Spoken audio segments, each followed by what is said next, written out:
thank you very much. Thank you all for turning out to hear me on a Saturday morning, and under the auspices of the society, which is a great honor for me. And I'm very pleased to be here. I grew up in Westchester, so I enjoyed coming here too. But anyway,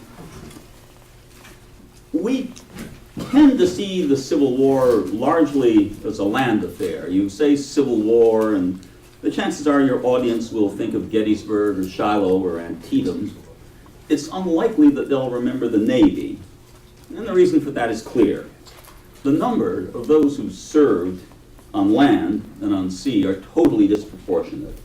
The Navy accounted for only 5% of the Union's manpower, and its losses for the entire war were often surpassed by those killed in a single day's fighting on land. But there are two Civil War ships that still live in the national memory, the Monitor and the Merrimack. And there's a good reason for this too. They were the first two metal warships ever to meet in battle. In fact, they were the first two steamships ever to fight one another. But there's more to it than that. A lot of sea fights have bent the course of history in a few hours or even minutes, Trafalgar, Midway. But there's never been a battle quite like this one. It was a test of brand new technology that changed everything in a single morning. It's a little as if 3 days after Kitty Hawk, the Wright brothers had taken their flyer out to sea and won a signal victory for their country. Now, just whose victory it was, Union, Confederate, is still being argued today. What is beyond argument is the incredible courage of the men on both ships. They steamed into the future in untried machines that were at least as dangerous to themselves as to their enemies. Now, a lot of writing about the Civil War views it as a contest between an agrarian society and an industrial one, and of course that's completely true. But it's interesting that the agrarian South, and not the industrial North, launched a new kind of ship and a new kind of warfare. Well, when the war broke out, half the Southern-born officers in the U.S. Navy resigned their commissions, headed south. They very honorably didn't take any ships with them. So the Secretary of the Infant Confederate Navy found himself with a lot of seasoned officers and just 6 ships to put them on. He was Stephen Mallory, and he knew about ships in the sea. He was a first-rate maritime lawyer, and he knew the North would blockade the southern ports, and that it would take a generation to build a fleet that could do anything about that. So what to do? He did not want to wage a defensive war. He wanted to go on the attack. Now, every Union ship was made of wood, and right away, just days after he got his appointment, he wrote the Confederate House Committee on Naval Affairs, "I regard the possession of an iron-armored ship as a matter of the first necessity. Inequality in numbers may be compensated by invulnerability. Not only does economy, but naval success dictate the wisdom and expediency of fighting with iron against wood." A Southern joke of the time has a reporter questioning a Confederate naval officer. "Sir, is your Navy iron-plated?" "Sir, our Navy is barely even contemplated." Iron plating had been contemplated in Europe. France had already launched an iron warship, and of course England followed up with a more powerful one of its own. And at first Mallory hoped to buy his ironclad overseas. No dice. He sent 2 envoys. One of them failed to persuade France or England to sell, and the other contented himself with stealing 30,000 pounds from the Confederate treasury and never coming home. So Mallory would have to build his own ironclad, and he set 2 gifted Southern shipwrights to work. And even looking back across 150 years, it's hard to see how, given the tools they had at hand, the 2 men could have delivered a more devastatingly effective engine of war. What they envisioned was an iron fort built on a wooden hull. The hull would be underwater, safe from cannon shot. All that would show above the surface was a metal shed with sloping sides to deflect cannonballs. It was a very simple concept and a very hard one to bring off. The first problem was that it would take an extraordinarily powerful engine to drive the ship. And so they naturally went to the Tredegar Works in Richmond, which was the largest iron works in the South. Nothing doing, too complicated, will take years. And then the North solved their problem. Well, one of the most important U.S. Navy yards was in Norfolk, Virginia, and there were a dozen ships at anchor there when Sumter was fired on, and any one of them could have held the yard for the Union. But in not one of the North's finest hours, the commandant there panicked and put everything to the torch. And the best, newest ship there was the USS Merrimack. She burned to the waterline and sank, but with her hull and her engines completely intact. So at a stroke, the South had gained a half year's work. And on May 30th, Mallory got one of the most consequential telegrams in naval history, although he certainly couldn't have known it at the time. We have the Merrimack up and are just pulling her into dry dock. But there was still plenty to do. This was a tremendous undertaking. It's not too much to call it the South Manhattan Project. Even getting the iron in Norfolk was difficult. In the end, it hobbled the railway system of half the Confederacy. But once it arrived, it was bolted to a heavy wooden trusswork, 150 feet long, 24 wide, with 10 heavy guns inside it. And on August 8th, the Mobile, Alabama Register published an article that began, "It would seem that the Merrimack is being converted into an iron-cased battery. If so, she will be a floating fortress that will be able to defeat the whole Navy of the United States and bombard its cities." Now, the story reached the Secretary of the U.S. Navy, and it alarmed him. He was Gideon Welles, and he had far less maritime knowledge than his counterpart Stephen Mallory.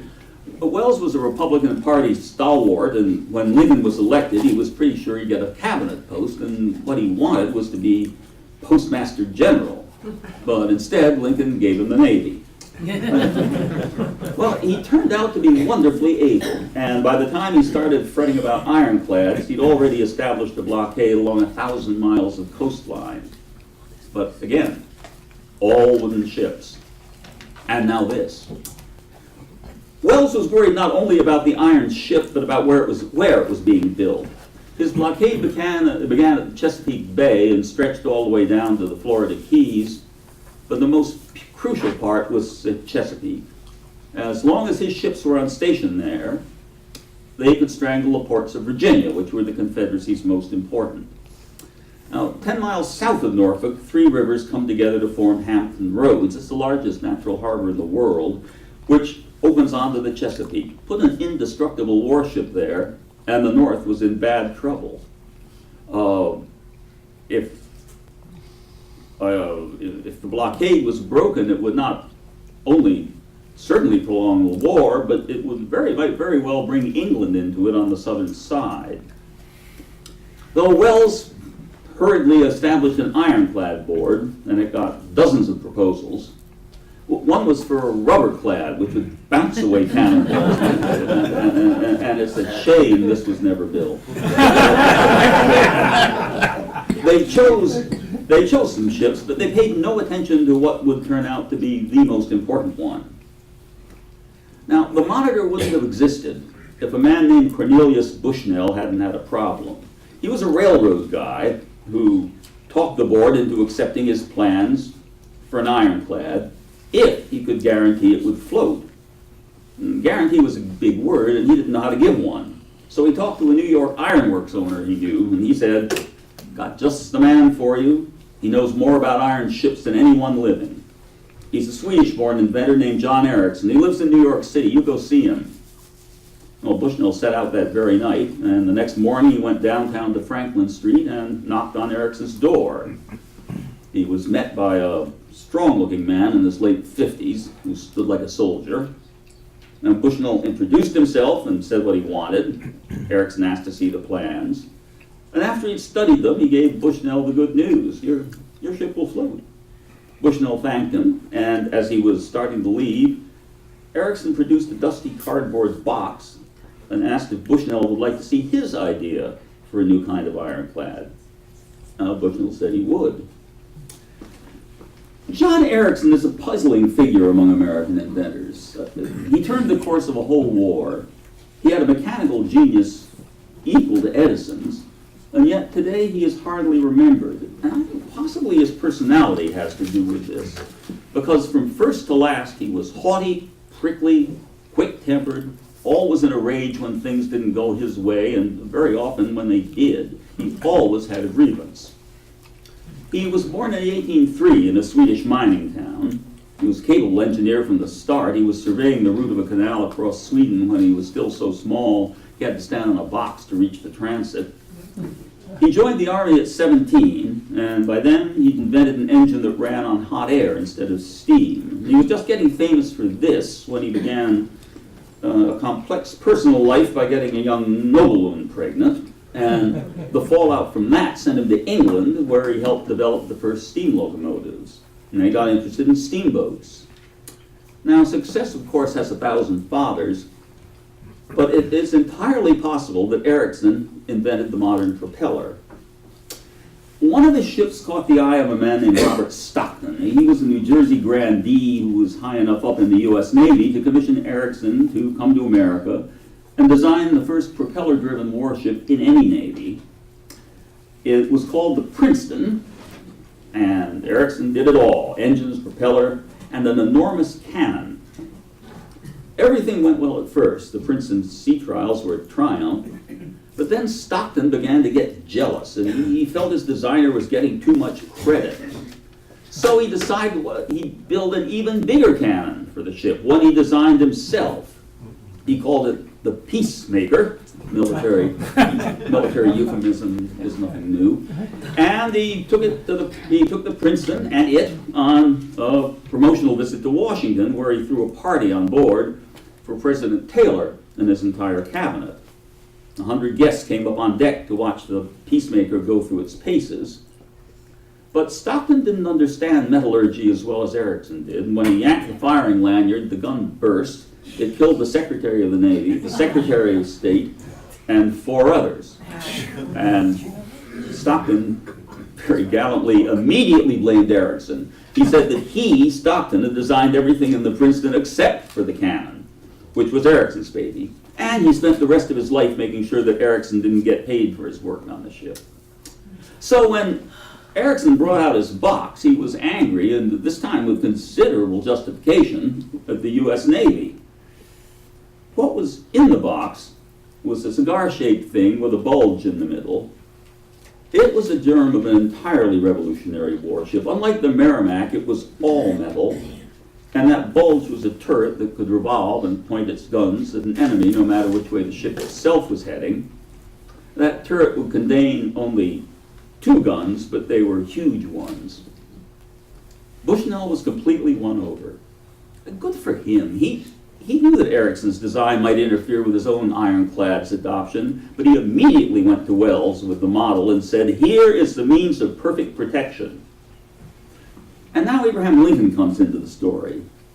Bushnell got in to see the president and pitched Ericsson's design. And more than any other president except Thomas Jefferson, Lincoln was interested in inventions. He was the only president to receive a patent, and it was a maritime one, a device for getting stranded riverboats off the bottom. He liked Ericsson's idea, and with his very influential presence when he went with Bushnell, as Bushnell pitched it to the ironclad board. And that meeting went predictably well. But one member of the board wasn't there. Captain Davis was absent. Would Bushnell come back the next day? Sure he would. And the next day couldn't have gone much worse.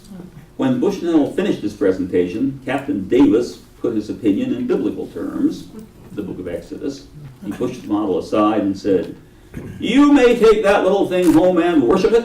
It would not be idolatry, since it was made in the image of nothing that is in heaven above, or that is on the earth, or that is in the water beneath the earth. So now what? Wells told Bushnell to go get Ericsson, bring him to Washington, and explain the ship himself. But Bushnell knew how the inventor felt against about the Navy. How could he get him to go after this? And then the idea struck him. Lie! So he hurried back to New York, where Ericsson, of course, asked how it had gone. Bushnell said, magnificent, the board loved it. Well, how about Davis? Oh, Davis. He wanted 2 or 3 little things explained in detail, which I couldn't give him. And so Secretary Wells proposed that I should get you to come to Washington and explain those points. Ericsson set out that night. Mind you, Bushnell said years later, I didn't go. He was a brave man, but he didn't want to be there when Ericsson met Davis. And of course, Davis was the very first board member Ericsson did meet. And he introduced himself and said he'd come down to answer a few final questions about his ship. Davis was astonished. What? That little plan Bushnell had here Tuesday? Why, we rejected it in toto. Now, Ericsson might have done anything just then, but he was too surprised to get angry. Rejected it? What for? Stability. The board was worried it wouldn't be stable enough, and now Ericsson's professional pride trumped his temper. The board got together, and Ericsson gave a long, closely argued talk that ended with, she will float upon the water and live in it like a duck. And when he was finished, the head of the board said, Sir, I have learned more about the stability of a vessel from what you have said than I have ever known before. Ericsson got the contract, but it was a tough one. He had 100 days to put together the most complicated machine ever built at that time. The biblical Captain Davis was quite right about us being new under the sun. The Monitor, Ericsson named her, was 170 feet long with an absolutely flat deck that rode only 8 inches above the water, a submarine, really, although that word did not yet exist to describe any kind of vessel. All that stuck up was the turret, and it was only 20 feet across. The ship had perhaps 50 patentable inventions, but Ericsson was too busy to file for any of them. He worked like a demon. The keel plates were being rolled before the contract was signed. And when Bushnell went down to get the contract, he found out to his horror what it contained. It had the usual stuff about timing and good materials, and that the product passed tests. And that was all fine. And then he found out what the test would be. It had to fight and win a battle. If not, Ericsson had to give the government back every penny. This was like no warship contract in history. So Bushnell was terrified to let Ericsson know about this. But here, as even with this meeting with Captain Davis, we see Ericsson the professional. When Bushnell stammered out the deal, the inventor barely glanced up from his drafting table and said, "That's perfectly reasonable. If the structure can't stand the test, then it's indeed worthless." And when, a few weeks later, the Monitor was launched into the East River on January 30th, 1862, she did indeed float like a duck. In the meantime, the rebuilt Merrimack had also been launched, and she too stayed above the water. Mallory chose as her captain Franklin Buchanan. He'd founded the U.S. Naval Academy, but he was best known for being ferocious, and Mallory wanted a man of violence in command. She had a crew of about 300 because they had to work those 10 guns. The Monitor had a crew of 48, and her captain was a man named James Worden. His sole previous claim to fame was to have been the first prisoner of war on either side. He had been taken after delivering a secret message from Wells to a Union fort in Florida. And he was still weak from half a year in a Mobile, Alabama jail, but he was just as determined as Buchanan. The crews were as different as the two ships. The Merrimack's was largely homogeneous. The Monitors had been born in half a dozen different countries, and the 10th of them were black. That's about the same percentage of African Americans in the country, and it's remarkable. Years would pass before black soldiers were allowed to join Union forces in the field, and sort of surprising to think that the Navy was one of the more socially advanced institutions of the early 1860s, but there it is. Both sides knew they were in a race, and the Merrimack won. On March 8, 1862, Captain Buchanan ordered her to up anchor for what he said was a trial run, but as she steamed out into Hampton Roads, it became clear this was the real thing. Now, there were several powerful ships, Union ships in the Roads, and the ones closest to the Merrimack were the Cumberland and the Congress. Together, they mounted 7 times as many heavy guns as the Merrimack did.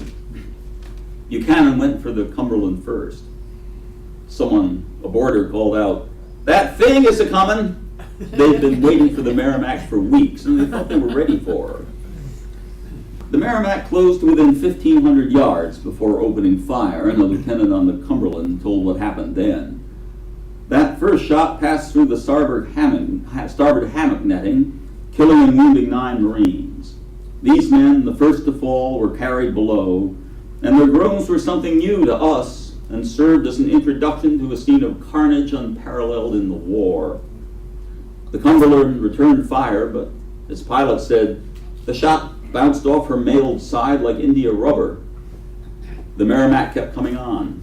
It had a yard-long iron spike at her bow, and a New York Times correspondent who was there wrote, "Slowly she moves and horribly upon the doomed vessel.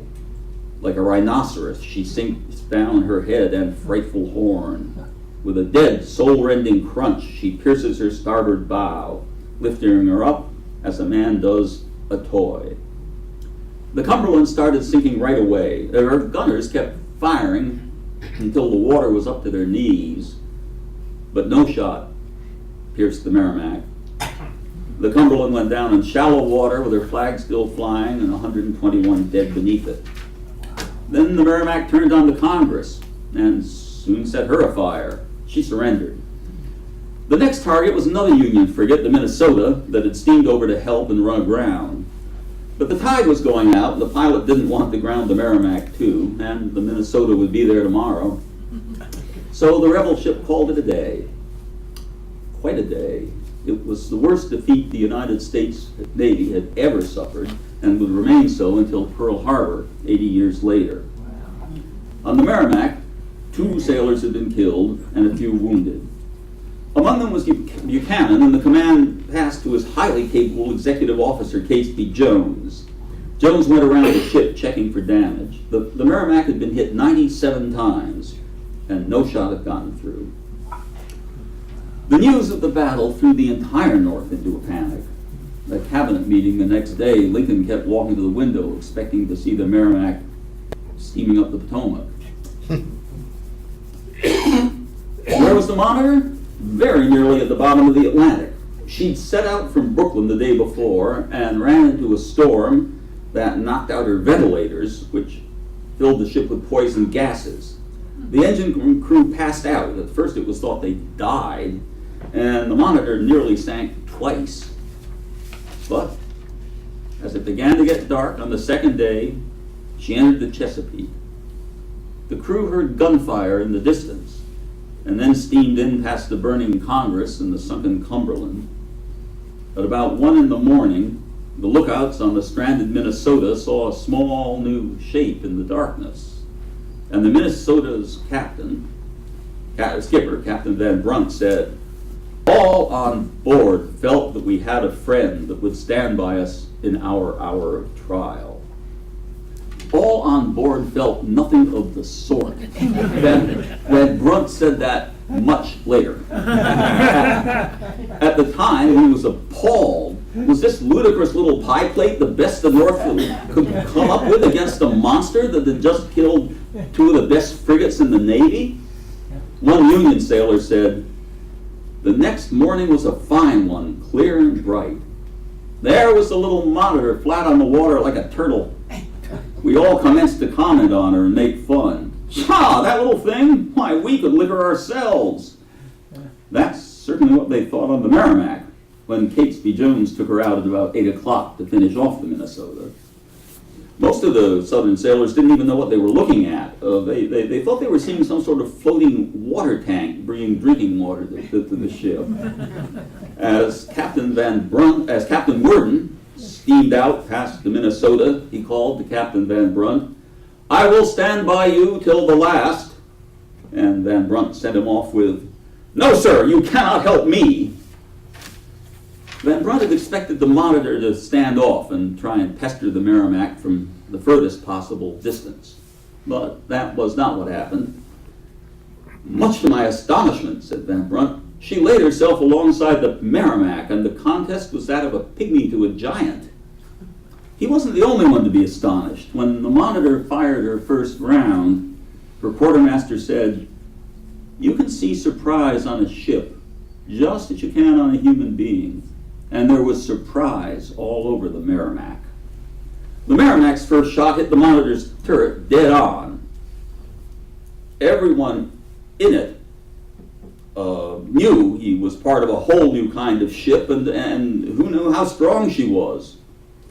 And of course, the cannonball made a tremendous clang when it hit, and the scared gunners looked to their chief engineer.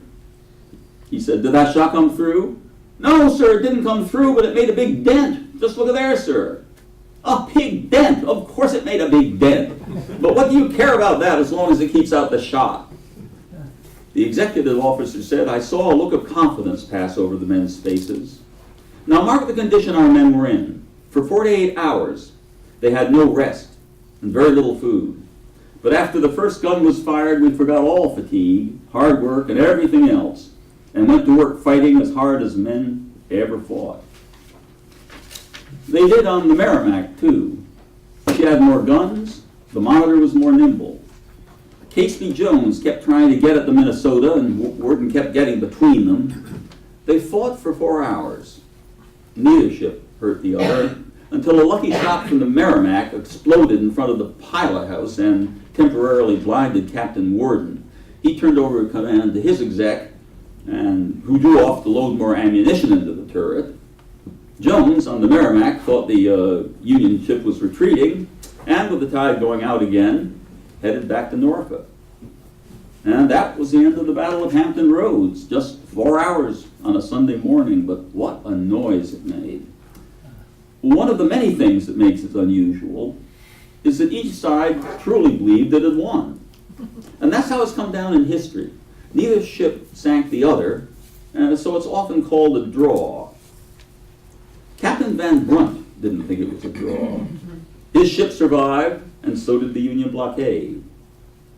Draw or not, it had the most immediate worldwide impact. A few weeks earlier, a younger London newspaper had mocked what it called that spirit that induces the Americans, with their dwarf fleet and shapeless mass of incoherent squads they call an army, to fancy themselves the equal of France by land and of Great Britain by sea. Now that dwarf fleet suddenly looked very different, and the British press completely changed its tune. The London Times said 9/10 of the British Navy have been rendered entirely useless. And just a month later, the British Admiralty halted construction on all its wooden warships. Over here, the Monitor continued to guard Hampton Roads, and the Merrimack held Norfolk. Both crews were eager for a rematch, but that never happened. Both sides realized they had something too precious to endanger, and weapons cautiously used or weapons not used at all. So the ships would come out and take a desultory look at each other and head back. But then in May, with the Union troops advancing on Norfolk, the Confederates blew up the Merrimack to keep it from falling into enemy hands. And at the very end of that year, the Monitor got caught in a gale and sank off Cape Hatteras. But although both ships were gone with the year, their short lives had sparked a technical and naval revolution that continues to this day. The last U.S. ships to be called Monitors patrolled the rivers of Vietnam, and the revolving turret will be with us for decades, perhaps centuries to come. Now, somewhat strangely, there has never been a well-known poem celebrating the battle like Oliver Wendell Holmes' Old Ironsides. But in his 1928 Civil War epic, John Brown's Body, Stephen Vincent Benet wrote about what the fight had changed. And he doesn't look to the future, but to the past. And here is his epitaph for the 2,000-year tradition that Hampton Roads put to an end in a morning. The sinking of all the world's old sea-bitten names, Temeraire, Victory, and Constellation, Serapis, Bonhomme Richard, Golden Hind, galleys of Antony, galleys of Carthage, galleons with gilded virgins, galleasses, Viking long-servants, siren-haunted galleots, Argos and Argosies of the Achaean pride, moving to sea in one long wooden wall behind the huge ghost flagship of the Ark, in such a swelling cloud of phantom sail they whitened ocean going down by the head. Green water seeping through the batten porous, spreading along the scrubbed and famous decks, going down, going down, going down, to mermaid pools, to Fiddler's Green, to the dim barnacle thrones where Davy Jones drinks everlasting rum with the seahorses of his sunken dreams. Wow. Thank you.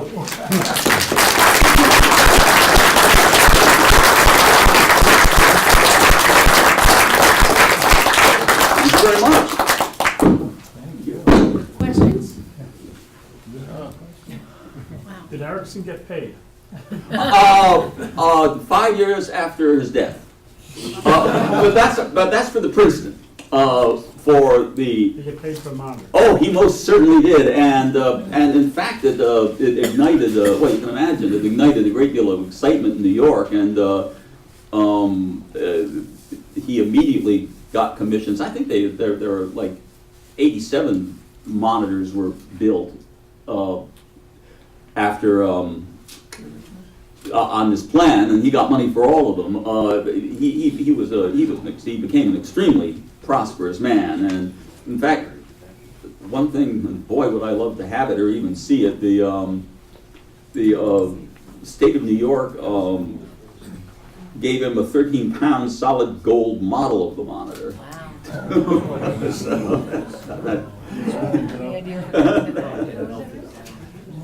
How much freeboard did the Merrimack show? Well, she was supposed to show none at all, but as she burned coal and fuel, she would rise, and that was and her stern was sort of vulnerable. They were always worried about that. But yeah, but the moment that old wooden hull began to show, suddenly she was no stronger than the Congress or the Cumberland. But did they ever determine specifically why the monitor sank? Was it the ventilators or lack of adequate pumps, or? It was not really. It was not a ship designed to withstand a storm. Sort of everything. It was a big storm, and sort of everything went wrong. And I don't know if there was a specific cause except just catastrophic waves. But I'm sure the leather belting on the ventilators would have quit. But I think she just started filling up with water. Yeah. Were the guns on both ships smooth bore or rifle? There was one rifle one good rifled gun on the Merrimack and the Cumberland had a very good rifled gun too that they had great faith in, that actually might have done some damage to the Merrimack, but the Merrimack's rifled gun took it out of action within minutes. And so,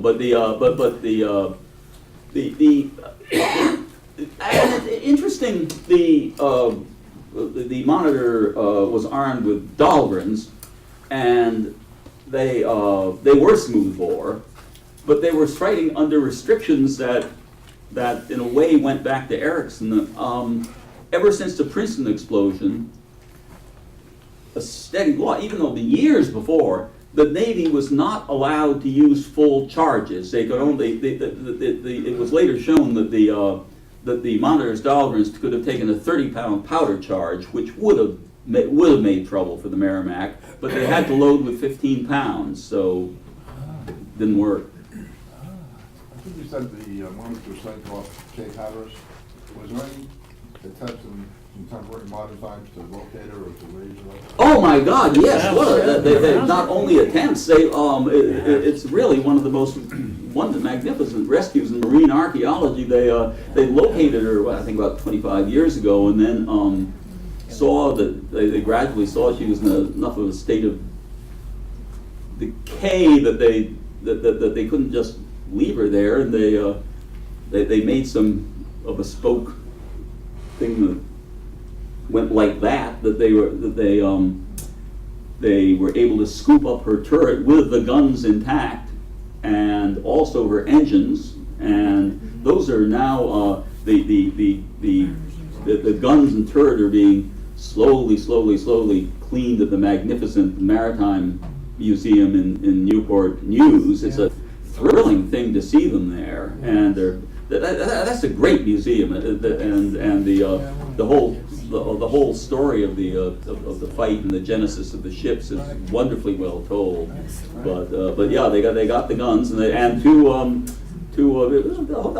whole operation. The first woman captain, Barbara Scully, I believe her name was in charge of it, and when they brought the turret up, they found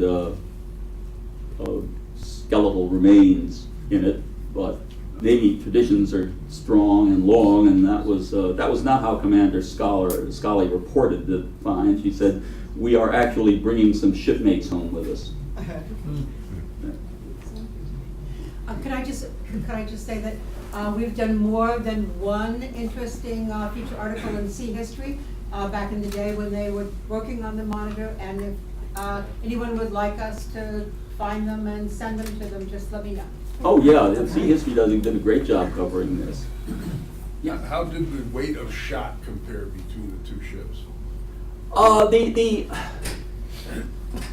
The two guns of on the Monitor were by far the heaviest shot. I think I'm not sure of this, but I think that they were 180 pounds on the Monitor, and the southern shot was the southern guns were not as powerful, but yeah. In terms of the subsequent variants of the Monitor, were they all scrapped?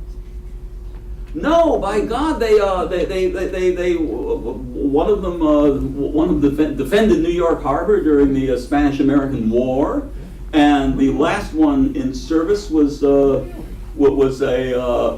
serving as a car ferry for, I think, the Norfolk and Western Railroad, and sank at her moorings in 1958. Wow. So they amortized the cost. Monitor was built in Brooklyn, exactly where? Greenpoint. Is there a historical marker? Yeah, they have a remarkably ugly statue of a guy pulling a rope that went up during the Depression, and they do, and there's and on the other hand, there's a very handsome statue of Ericsson holding a model of the Monitor, perhaps this is a gold-plated one, in Battery Park. Why didn't the Monitor aim below the water level of the Merrimack? Wouldn't that have sunk her? The sea would have deflected the shots. Yeah. They tried to, and in fact and even then it could have, even hitting it on the waterline could have made trouble. But it wasn't easy to train the guns either, because no one could see out of that turret, so they had marks on the deck. The only person who had a view of the battle from the Union side was Captain Worden and the pilot, who were standing in a little square iron gridded pilot house, not much bigger than a suitcase, and so they had to run back orders to fire, and there were all chalked marks showing all the different quadrants that were rubbed away by the gunner's feet within minutes of the action starting. So they actually they actually finally worked out, keep the gun ports open all the time, just keep it turning and fire on the fly. I mean, nobody had ever worked one of these before. Do you think the existence of the Monitor and her sister ships kept England out of the war? I would. It's certainly. There were certainly points. It's very hard to tell what England was really thinking, but if ever there was a time she was going to come into the war, it was. It would be 1862-63 when there were impressive Southern victories, and I think if the United States had lost their naval squadrons, I think it's just at a rough guess, not quite a 50-50 chance, Yeah, but one thing though, the sun in the north, the population of England was very vehemently anti-slavery, while oh yes, bureaucracy and the leadership were pro-South because of the cotton. absolutely yes. However, England and Europe needed northern grain too. So No, that's very true, and So they people in Manchester mills actually went on strike and endangered their livelihoods. They were the industrial north of England was very much in favor of our industrial well, the whole north. population was in favor of abolition. So Yeah, that's true. Once they would have gone to war without support of the English population. right, and once Lincoln made his Emancipation Proclamation, I think the odds dropped to nearly zero. Yeah. The fact that the Monitor was built in Greenpoint was not, so that was a private yard, it was not built at the Brooklyn Navy Yard? No, I believe all the Monitors were built in private shipyards. All our Navy yards were entirely given over to constructing wooden ships, and there just wasn't the equipment that would. And Captain Worden has a connection here to Westchester. He was, I believe, born in Osney. Yes, he was. There's a plaque to him right on Route 9. Oh, good. Yeah. He's a Westchester boy. He married somebody from Quaker Hill in Pauling. He is buried in Pauling. Ah. In relationship to the Hunley, time-wise, when did the Merrimack and the... I think the Hunley was a little later. I think the Hunley, somehow 1863 stays with me for the Hunley, but I'm not quite sure. Talk about bravery, though. Those, I mean, this Confederate submarine, it drowned 2 crews, and they kept going back, and it drowned this 3rd crew after it did indeed sink a Union ship. The Housatonic, I believe, was one. Huh? I think it was the Housatonic. they said. Yeah. Yes. Is it true they had multiple, they then built Monitors with multiple? Yes, Ericsson was always opposed to that. His reasons are hard to argue against it. If you have 2 turrets, you've suddenly cut off your range of fire very considerably. But yeah, they built them with 2 and even 3 turrets. They're weird looking things. They look like something that Hieronymus Bosch thought of.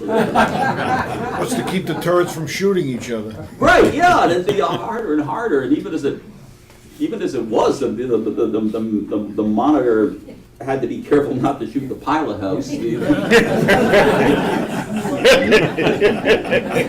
was the approximate rate of fire on the Monitor? I think 2.5 minutes. I think, but I could be. Comment that when I was at BMI, I studied under Colonel George Mercer Brooke in history, who was the grandson of John Mercer Brooke, who later became professor of engineering at BMI after the war, and he was no longer Navy to hire him. And